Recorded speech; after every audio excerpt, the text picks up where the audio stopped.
Australian Big Bash টি-20 লিগে যখন বাবার আজম থেকে মোহাম্মদ রিজওয়ান বেইজ্জত হচ্ছেন, যখন হ্যারিস রাউফ, শাহিন শাহ আফ্রিদিকে পাতে দেওয়া যাচ্ছে না, তখন বাংলাদেশের রিশাদ হোসেন দুরন্ত পারফরমেন্স করলেন। হোবার্ট হ্যারিকেন্সের হয়ে তার এই বিবিএল সিজনটা দুর্দান্ত গেল। বাংলাদেশ থেকে অ্যাজ আ লেগ স্পিনার হিসেবে অস্ট্রেলিয়ান লিগে চান্স পাওয়া এবং টানা 11টা ম্যাচ খেলা, 7.83 ইকোনমি রেটে 15টা উইকেট নেওয়া, তার মধ্যে স্টিভ স্মিথের একটা অনবদ্য উইকেট, যেটা রিশাদ হোসেনকে অনেক বড় জায়গায় নিয়ে যেতে সাহায্য করবে। তার ক্রিকেটীয় জ্ঞানের ভাণ্ডার অনেকটা ভর্তি হলো, তিনি অনেকটা অভিজ্ঞতা সঞ্চয় করে তার দেশে ফিরে আসতে পারলেন এবং তিনি পরবর্তীকালে বাংলাদেশ ক্রিকেটে গুরুত্বপূর্ণ ভূমিকা রাখবেন। যে সময় বাংলাদেশ ক্রিকেটের টালমাটাল অবস্থা চলছে, সেই সময় বাংলাদেশ প্রিমিয়ার লিগেও যখন খুব একটা দারুণ কিছু প্রত্যাশা দেখতে পাওয়া যাচ্ছে না, তখন তাকে হোবার্ট হ্যারিকেন্স পিক করে এবং তিনি বাংলাদেশ নিজের দেশের প্রিমিয়ার লিগ না খেলে অস্ট্রেলিয়ায় উড়ে যান। তাকে সাহায্য করেছিল বাংলাদেশ ক্রিকেট বোর্ড, তাকে এনওসি দিয়েছিল, কোনো রকমভাবে তাকে আটকানো হয়নি।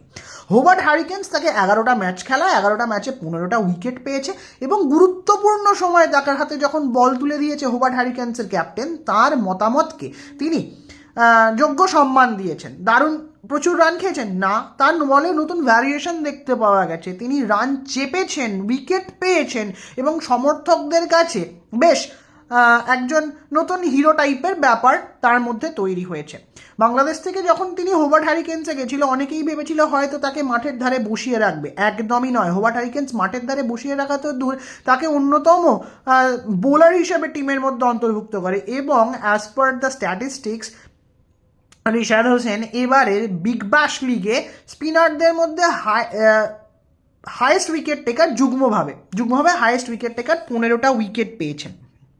প্রতি ম্যাচে তিনি খেলতে পেয়েছেন যতগুলো ম্যাচ খেলেছে এবং সেমিফাইনালের মতো জায়গায় স্টয়নেস আর তার সামনে গিয়েছিলেন, আমাদের স্টয়নেস ব্যাট করছিলেন আর খেলছিলেন ম্যাক্সওয়েল, তার সামনেও তিনি বল করেছেন এবং বেশ দৃঢ় প্রতিজ্ঞভাবে বল করেছেন। তার মধ্যে কনফিডেন্স লো হয়ে গেছিলো। অ্যাজ আ লেগ স্পিনার অস্ট্রেলিয়ার মাঠে সফল হওয়া, তাও আবার যে জায়গায় স্পিনারদের স্বর্গরাজ্য মোটেও নয়, প্রচণ্ড কসরত করতে হয়, তিনি শেন ওয়ার্ন বা মুরলীধরন বা অনিল কুম্বলে নন, কিন্তু নিজেকে প্রমাণ করার একটা তার মধ্যে তাগিদ রয়েছে, নতুন কিছু শেখার ইচ্ছা রয়েছে, সেটাই রিশাদ হোসেনকে বাংলাদেশ থেকে বিপিএলে সুযোগ করে দেওয়া এবং নিজেকে একটা জায়গায় নিয়ে যাওয়ায় লাভ দিয়েছে।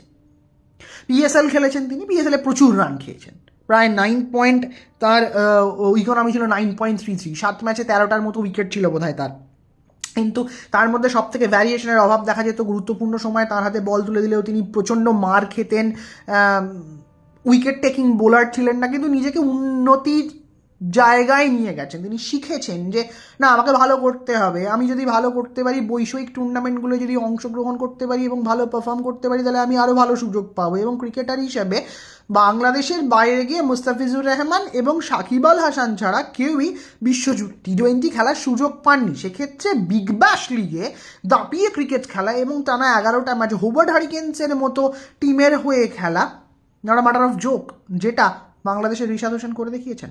এবং তিনি তো কৃতজ্ঞ থাকতেই পারেন হোবার্ট হ্যারিকেন্সের ক্যাপ্টেনের প্রতি, কারণ তাকে প্রতিটা ম্যাচে সুযোগ দেওয়া হয়েছে অ্যাজ এ পার্ট টাইমার হিসেবে নয়, অ্যাজ আ প্রপার লেগি হিসাবে। লেগ স্পিনারদের প্রচণ্ড ডিমান্ড সারা পৃথিবী জুড়ে, চায়নাম্যান স্পিনার পাওয়া যায় না, লেফট হ্যান্ড চায়নাম্যান না, চায়নাম্যান স্পিনার পাওয়া যায় না, আর লেগ স্পিনারের এখন অভাব দেখা যায় বাংলাদেশ ক্রিকেটে। লেগ স্পিনার তো নেই বললেই চলে। তার মধ্যে ভ্যারিয়েশন আনার চেষ্টা করছেন, গুগলি আনার চেষ্টা করছেন। আজকে চোপড়া স্পিক্সের একটা দারুণ অ্যানালিসিস দেখছিলাম, দাদা অ্যানালিসিস করছিলেন, আর অসাধারণ অ্যানালিসিস করছিলেন। তিনি বারবার বলছিলেন যে কীভাবে রিশাদ হোসেন আজকে এই জায়গা থেকে ওই জায়গায় গিয়ে পৌঁছেছেন এবং তার মধ্যে ডেডিকেশন, তিনি কীভাবে নিজেকে বদলানোর চেষ্টা করেছেন, কীভাবে নিজেকে তৈরি করার চেষ্টা করেছেন, তার স্ট্যাটিস্টিক্স বলে দিচ্ছে। হ্যাঁ, স্ট্যাটিস্টিক্স যতটা দেখায় ততটা লোকায়, কিন্তু রিশাদের স্ট্যাটিস্টিক্স কিন্তু খারাপ নয়। মানে তিনি প্রচুর রান খেয়ে গেছেন, কিছু উইকেট পেয়ে গেছেন এমন না, কনসিস্টেন্টলি তিনি বল করে গেছেন। হ্যাঁ, কিছু ম্যাচে তো রান খেতেই হবে, টি-20 খেলা, বোলাররা যদি সবাই কি আর সুনীল নারিন হয়ে গেছেন? না, সুনীল নারিন সবাই নয়, বা সবাইকে মুরলীধরন না, শেন ওয়ার্ন সবাই না, কিন্তু রিশাদ নিজেকে চেষ্টা করেছেন। As a leg spinner from Bangladesh is a big achievement for him to play in Australia, যেটা তার পরবর্তীকালে তার ক্রিকেটীয় যে জ্ঞান সেটা উন্নত করবে। পরবর্তীকালে তিনি আরও বাইরের বিভিন্ন লিগগুলো সুযোগ পেতে পারেন, ক্যারিবিয়ান প্রিমিয়ার লিগে সুযোগ পেতে পারেন, IL T20তে সুযোগ পেতে পারেন, এবং পরবর্তীকালে যদি তাদের যে ভারতীয় ক্রিকেট বোর্ডের সঙ্গে যে ঝামেলাটা চলছে সেটা যদি মিটে যায়, পরবর্তীকালে IPL-এ সুযোগ পেতে পারেন। IPL-এর পরেই পৃথিবীতে সবথেকে বেশি যে T20 টুর্নামেন্টটা দেখা হয় সেটার মধ্যে দুবাইয়ে T20 লিগটা আছে, আর রয়েছে বাংলা BBL মানে বিগ ব্যাশ লিগ, যাতে ক্রিকেটীয় মান ভীষণ উঁচু, প্রযুক্তিগত দিক থেকে, প্লেয়ারদের দিক থেকে ভীষণ কম্পিটিশন হয় সেখানে, তারকা সূচিত একটা লাইন আপ সেখানে থাকে, অস্ট্রেলিয়ান জায়েন্টরা সেখানে খেলেন, কমেন্ট্রি প্যানেল, বিশ্ববিখ্যাত কমেন্টেটাররা কমেন্ট্রি করেন, সেখানে তাদের কাছ থেকে প্রশংসা পাওয়া, মাঠের মধ্যে দর্শকদের ভালোবাসা পাওয়া, it's not a matter of joke, যেটা ঋষাদ হোসেন করে দেখিয়েছেন। এবং তার স্ট্যাট কিন্তু কথা বলছে, 11 ম্যাচে 15 উইকেট, প্রথম সিজন অ্যাজ আ ফরেনার, অস্ট্রেলিয়ার মতো সিচুয়েশনে মানিয়ে নেওয়া, সেখানকার পিচের কন্ডিশনের সঙ্গে মানিয়ে নেওয়া, ঠিক জায়গায় বল করা, ভ্যারিয়েশন করা, গুগলি নিয়ে আসা, লেগ স্পিনার হিসাবে প্রচুর মার না খাওয়া, ইকোনমিক্যালি বল করা, 7.33 খুব ভালো ইকোনমি T20 ক্রিকেটে। T20তে তো আর 4.5 পয়েন্ট বা 3 পয়েন্ট ইকোনমি আসবে না, 7-8 একটা অ্যাভারেজ ভালো ইকোনমি, সেখানে তিনি বল করে গেছেন।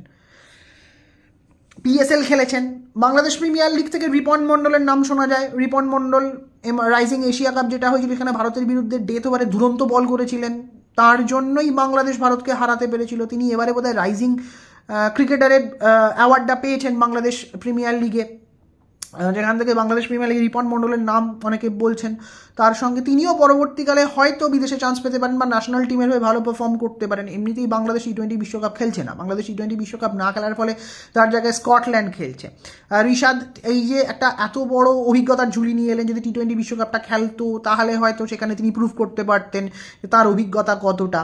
পরবর্তীকালে মাঠে নেমে হয়তো প্রমাণ করবেন তিনি। তবে বাংলাদেশ প্রিমিয়ার লিগ না খেলে বিগ ব্যাশ লিগ খেলার সিদ্ধান্ত ভীষণ সাহসী সিদ্ধান্ত ছিল, এবং বাংলাদেশ ক্রিকেট বোর্ড যেভাবে তাকে সাহায্য করেছে তারও তারিফ করতে হয়, কারণ খুব একটা সময় বাংলাদেশ ক্রিকেট বোর্ড প্লেয়ারদের চায় না। IPL-এ ম্যাক্সিমাম সময় জিম্বাবুয়ে, আয়ারল্যান্ডের মতো তৃতীয় শ্রেণীর টিমগুলোর সাথে খেলার জন্য মেন প্লেয়ারগুলোকে তুলে নেওয়া হয়েছে এবং তাদেরকে খেলানো হয়েছে, মুস্তাফিজকে খেলানো হয়েছে, লিটনকে তুলে নেওয়া হয়েছে। তাই জন্য ভারতীয় ক্রিকেট বোর্ড বাংলাদেশ ক্রিকেট বোর্ডের বিরুদ্ধে ভীষণভাবে বিক্ষুব্ধ ছিল যে প্লেয়ারগুলোকে আমরা নিচ্ছি। তাসকিন আহমেদ, বারবার যোগাযোগ করা হয়েছে, তাসকিনকে কোনোভাবে নো অবজেকশন দেওয়া হয়নি, সার্টিফিকেট দেওয়া হয়নি, বারবার অবজেকশন দেওয়া হয়েছে, তুলে নেওয়া হয়েছে। তাহলে আখেরে লাভ হবে কী করে? তবে অন্তত শেষ পর্যন্ত বুলবুল সাহেবের বাংলাদেশ ক্রিকেট বোর্ড বুঝতে পেরেছে এবং ঋষাদ হোসেনকে ছেড়েছিল, এটাই ভাগ্য ভালো, এবং ঋষাদ ভালো পারফরমেন্স করেছেন। ভবিষ্যতে আরও হয়তো ভালো পারফরমেন্স করবেন, সেটাই সবার নজরে থাকবে।